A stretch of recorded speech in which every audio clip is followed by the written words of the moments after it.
The only way to become more successful than most people is to be willing to do something most people aren't willing to do.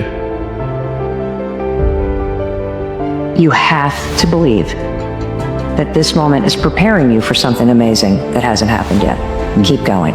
And so I repeated that over and over and over and over and over again as I wanted to throw in the towel, as I would start to bash myself, as I would start to feel sorry for myself. I'd be like, nope, there's just no way I'm going to believe that something amazing isn't going to happen. I've worked too hard.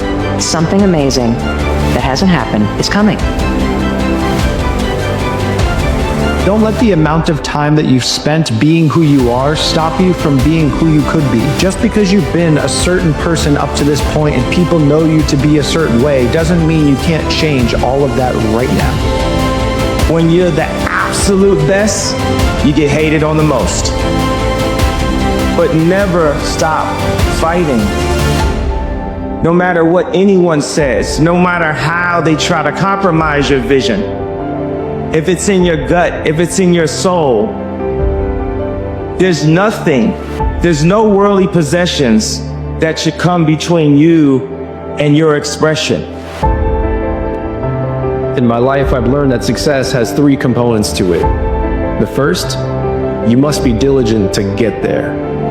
It requires waking up every morning, right on time with your alarm, going to the gym, reading the books, hammering away at your craft day in and day out. You must be diligent, knocking on its door until somebody answers. And second, you must be consistent to stay there.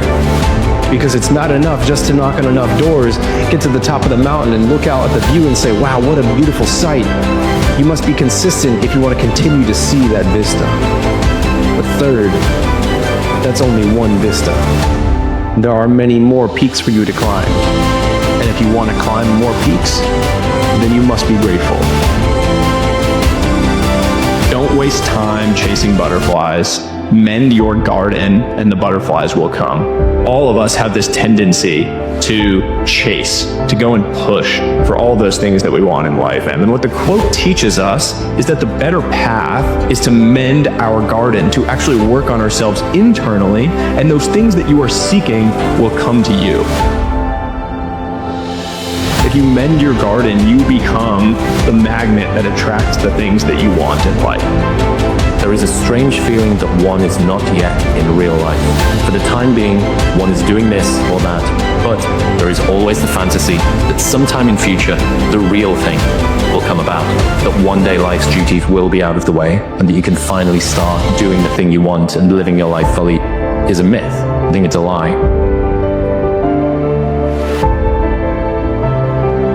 You know, when you're standing at the edge of a cliff and it's most scariest to jump, that's when you jump. And when you leap, that's when the net appears. You know, courage isn't the absence of fear, it's doing it afraid. You know, that's also faith. Like, if you saw the net and then you jump, that's not faith. You knew that was down there. Faith is like, okay, I'm standing at this cliff. I don't see anything down there. I'm incredibly scared. I don't know what's gonna happen. And then you jump. And then the net appears. The power of faith. That of huge steps is continuity. That one is your friend. Repetition is your friend. Not huge jumping. It is the repetition of things that starts to embody something inside of you. But ultimately, it's repetition.